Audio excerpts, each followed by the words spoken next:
Camp Boiro Inside. La cabine technique de Boiro est en réalité une cabine de torture pure et dure pour obliger les détenus, en majorité innocents, à enregistrer la vérité du ministre. C'est-à-dire à avouer les complots dont les scénarios ont été écrits en avance par le comité révolutionnaire et bien évidemment sous la houlette du président Sékou Touré. Voici les conditions dans lesquelles ces aveux sont obtenus. Récit 2, Adolphe Marx. Épisode 4. Me voilà à nouveau seul dans ma cellule. Je sors le petit morceau de pierre, mon seul bien précieux, de la cachette où je le garde à l'abri du regard des gardiens. Je fais le 7e trait sur le mur. Puis je m'allonge sur le sol et j'essaie de dormir. La certitude qu'on va revenir me chercher cette nuit ne me quitte plus. Tout ce que j'ai vécu dans la chambre de torture hier soir aidant, la nuit me revient à l'esprit. Je pense aux 3 membres de l'ambassade qui sont restés à Conakry et qui auraient déjà dû s'occuper de moi. La représentation d'un pays à l'étranger a pourtant le devoir de s'occuper de ses ressortissants. Combien de fois ont-ils été mes hôtes, avec quel plaisir les ai-je reçus lorsque j'étais encore en liberté ? Le cours de mes pensées n'est plus très clair, et la soif me torture tellement que j'ai l'impression de délirer. Toutes mes réflexions tournent autour d'une idée, boire. Je commence à imaginer ce que doit ressentir un être qui s'est perdu dans le désert et se dirige vers un mirage. Je m'imagine des distributeurs de boissons, construits en pensée des machines à faire de la limonade et fabriquent des jus de fruits. Je continue à élaborer ces idées et cela m'amène à penser à ma brasserie. Je n'ose pas penser à la bière, si désaltérante, car dans l'état où je me trouve il me semble présomptueux de convoiter une telle boisson de luxe. À la même pensée, de l'eau, rien que quelques gouttes d'eau. Puis l'espoir que je vais bientôt quitter ce cachot reprend le dessus et je m'y accroche.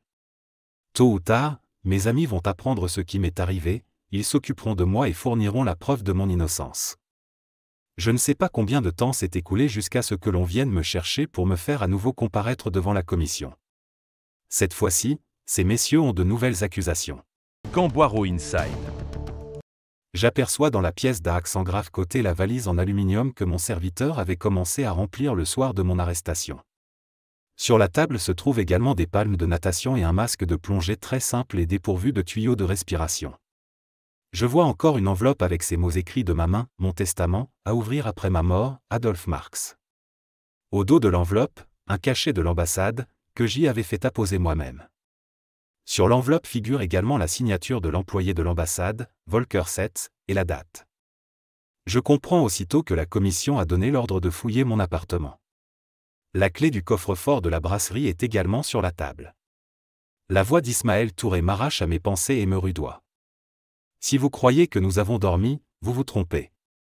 Pendant que vous vous reposiez dans votre cellule, nous avons fait fouiller votre appartement et votre bureau, et nous avons découvert des choses très intéressantes. Qui sait si vous pouvez encore nier maintenant ?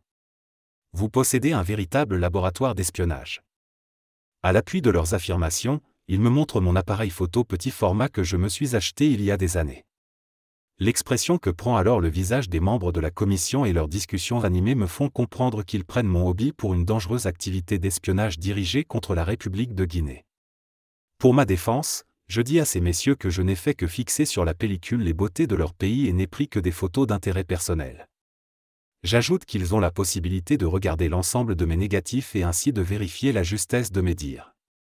Ils me répondent alors que de tels appareils sont fabriqués spécialement pour les espions. Puis, comme preuve supplémentaire, ils me montrent mon fusil de chasse, de calibre 12, et un fusil de petit calibre, 22 long rifle. Je leur confirme qu'il s'agit bien là de mes fusils de chasse et que j'ai demandé et obtenu une autorisation de port d'armes. Puis j'ajoute que j'ai également le grand permis de chasse, dans lequel ces 2 armes sont indiquées et que ces documents se trouvent dans mon appartement. L'un des ministres affirme, par ailleurs, que l'avion de la Bundeswehr, armée ouest-allemande, qui atterrit régulièrement à Conakry m'a livré des armes que j'ai cachées. J'aurais été aidé en cela par les 10 soldats de la Bundeswehr qui travaillent ici à la construction de routes. En fait, je n'ai jamais su ce que ces appareils de type Nord Atlas avaient apporté dans le pays. Puis on sort mes palmes de natation et mon masque de plongée. Ces preuves à l'appui, on m'accuse d'avoir été chargé d'attaquer le palais du président côté mer. C'est un renseignement que mes interrogateurs ont obtenu grâce aux aveux d'autres prisonniers. Je leur explique que j'ai rapporté ces accessoires de natation de mes dernières vacances en Allemagne, 2 à 6 mois environ, dans le but de nager aux abords de l'île lors de mes excursions dominicales en bateau, afin de pouvoir observer les poissons. Cette explication provoque l'hilarité de tous les membres de la commission. Je prends l'une des palmes et leur montre que l'étiquette du prix y est encore collée. J'ajoute que je n'ai pas encore eu l'occasion d'utiliser ces accessoires, car je n'ai pu mettre mon bateau à l'eau qu'une seule fois. On me fait comprendre que ce n'est que dans la chambre de torture que je trouverai la véritable explication, car ces preuves sont assez éloquentes. Camboiro Inside. Puis ces messieurs en viennent à mon testament.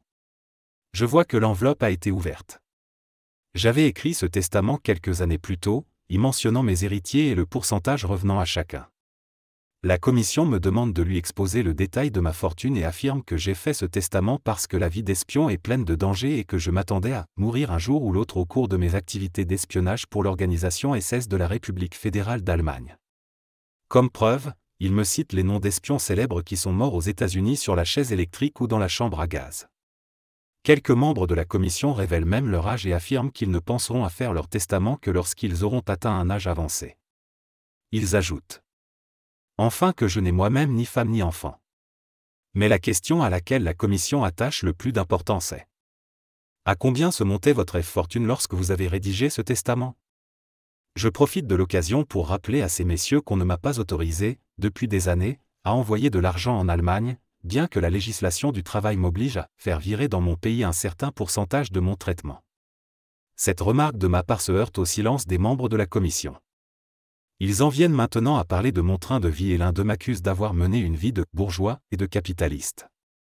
Pour étayer ces dires, il précise que les personnes chargées de fouiller mon appartement y ont trouvé 144 bouteilles de champagne et 3 caisses de whisky écossais et que dans mon bar se trouvaient plus de 60 bouteilles entamées, contenant divers alcools.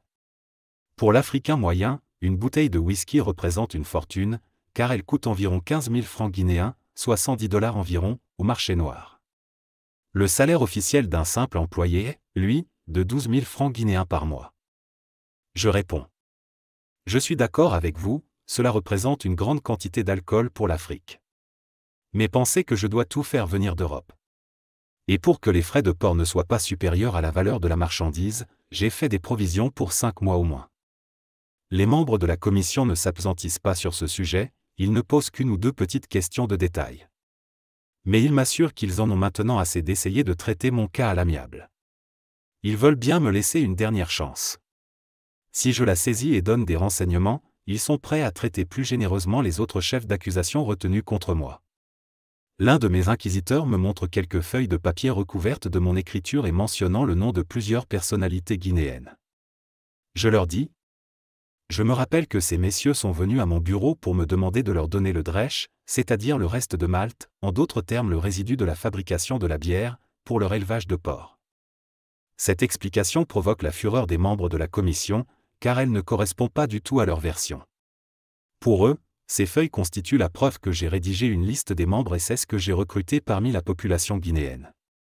Il m'est impossible de les persuader que c'est faux. Mais ils veulent que leur interrogatoire avance et ne s'attardent pas sur cette question. Ils en arrivent maintenant à la clé du coffre-fort et exigent que je leur donne la combinaison permettant d'ouvrir ce dernier.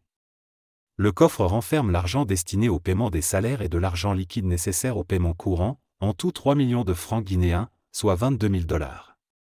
Je leur donne la combinaison et, cette fois, je leur ai donné un renseignement satisfaisant, ce qui me donne un bon point en regard des nombreux points négatifs que mes réponses m'ont apportés jusqu'à présent.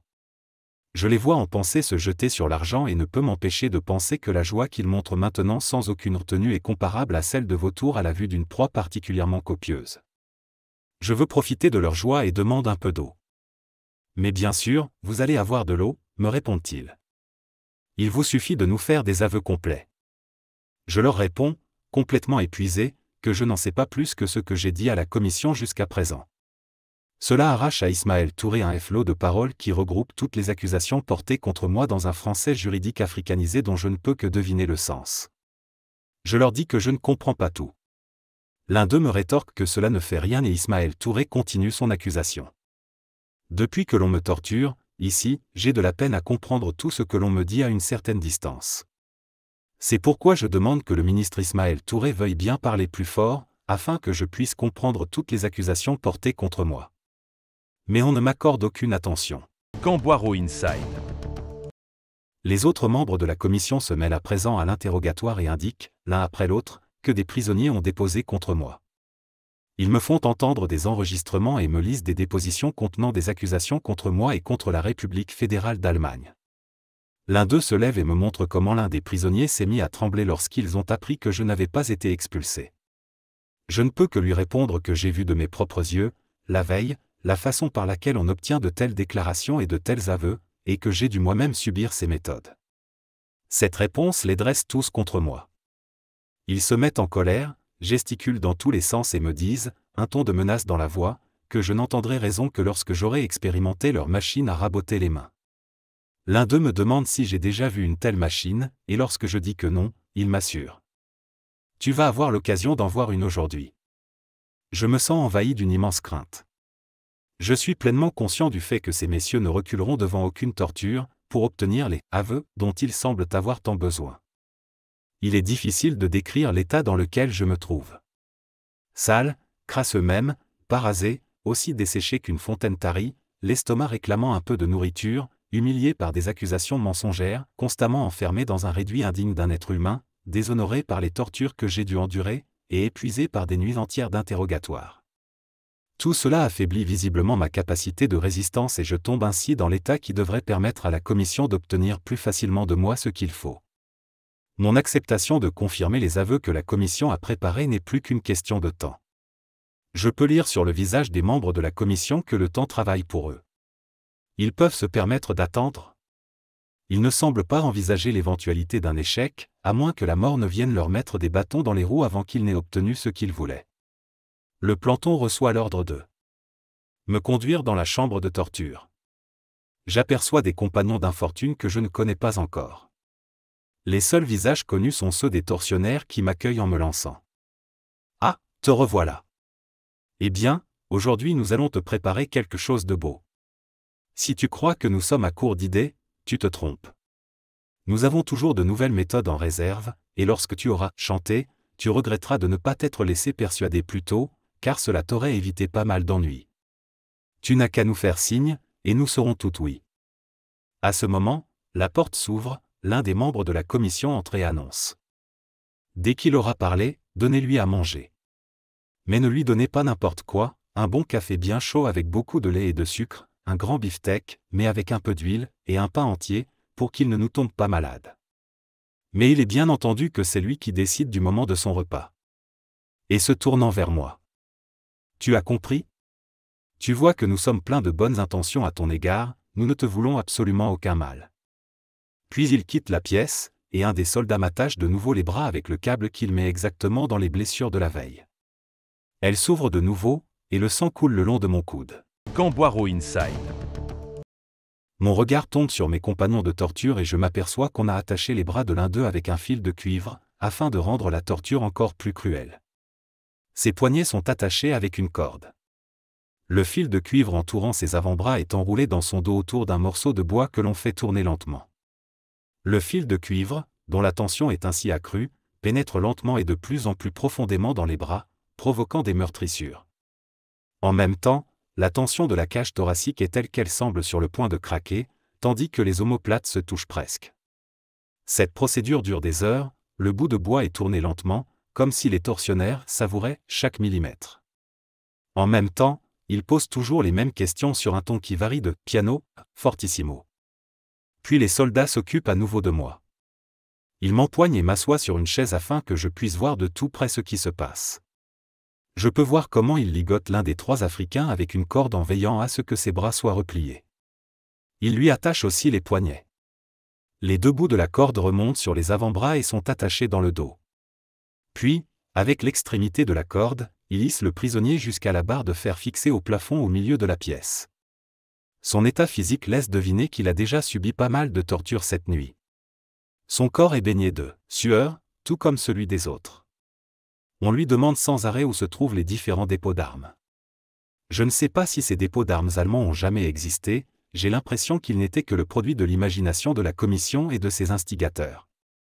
Mais une fois cette accusation prononcée, plus personne ne veut faire marche arrière pour ne pas perdre la face. Leur devise est de trouver un coupable à tout prix. L'Africain suspendu à la barre de fer me semble être à bout de force. Mais cela ne suffit pas encore à ces tortionnaires. L'un des soldats se dirige vers lui et lui dit « La commission a promis à l'homme à la peau couleur de neige » et ce disant il me montre du doigt qu'il allait faire connaissance avec la machine à raboter les mains, et nous voulons lui en faire la démonstration sur toi. Mais ne va surtout pas penser que nous sommes des monstres, tu sais que nous nous arrêterons dès que tu parleras. Je vois que cette machine à raboter consiste en un simple rasoir dont on a enlevé la plaque inférieure de sécurité. 2 soldats saisissent l'une des mains du prisonnier, l'appuient sur un tabouret, et promènent la lame de rasoir sur le dos de la main de l'Africain, lui pelant ainsi la peau en un tas de petits morceaux. Puis ils tirent l'appareil dans le sens de la longueur sur la face extérieure des doigts, ce qui provoque de profondes entailles. D'autres soldats sont assis à côté de moi et me surveillent pour que je ne détourne pas la tête et que je sois bien témoin de ce drame inhumain qui me procure d'indescriptibles tourments intérieurs. Le sang coule goutte à goutte, et la main ressemble à un morceau de viande crue. L'Africain gémit. Mon regard tombe sur le sol de la pièce, et la flaque de sang qui grandit de plus en plus me fait penser à un abattoir. Le soldat qui s'occupe de l'Africain lui dit : « Eh bien, mon garçon, si tu nous racontais ce que tu sais ? Nous ne sommes pas encore à court d'idées, nous avons encore des médicaments merveilleux pour soulager tes blessures. » Et le même flot de questions s'abat à nouveau sur lui. Le supplicié ne cesse de répéter que son arrestation est due à une erreur. Il a une barbe grisonnante. J'estime son âge à 50 ans environ. Tout son être dégage une sorte de rayonnement qui lui vaut sûrement une position respectable dans la vie. Il raconte qu'il dirige un comité du parti depuis de nombreuses années. Il y a 6 mois, le président lui-même l'a félicité pour son dévouement à la cause de la révolution du peuple guinéen. En outre, il est décoré depuis de nombreuses années de la médaille du travail, décoration que le président remet en personne le 1er mai, jour de la fête du travail. Et c'est avec une immense déception qu'il déclare combien il est bouleversé de voir qu'en remerciement de son travail, on lui fait subir de telles tortures. Sa voix monte, et il souligne qu'une telle rupture de confiance à son égard venant d'un régime auquel il a cru et pour lequel il a vécu le blesse bien plus profondément que cette torture. Sa voix renferme une amertume que les mots ne peuvent exprimer, et son visage reflète un mépris profond pour ceux qui le torturent. L'un des soldats les plus hauts en grade lui dit : « Ces bêtises ne nous intéressent absolument pas. Nous savons qui tu es. Avec quel argent as-tu construit ta villa ? Cela ne peut être qu'avec l'argent qu'on t'a donné en paiement de ton espionnage pour les pays capitalistes. Qui te paie ? Des Français ou des Allemands ? Depuis quand fais-tu partie des SS ? Quelle tâche t'avait-on confiée ? Nous avons des preuves irréfutables, cela ne te sert à rien de jouer la comédie. Si tu nous prends pour des idiots, nous pourrons, nous aussi, faire les idiots avec toi. Mais nous te laissons encore un peu de temps pour réfléchir, et allons maintenant parler avec tes complices. » Puis, se tournant vers un soldat. « Occupe-toi donc de ce petit gars-là. » Et il montre un Africain qui doit avoir 25 ans environ. Le prisonnier tremble de peur. Moi aussi. Nous avons été témoins de supplices inhumains et savons ce qui nous attend. Camp Boiro Inside.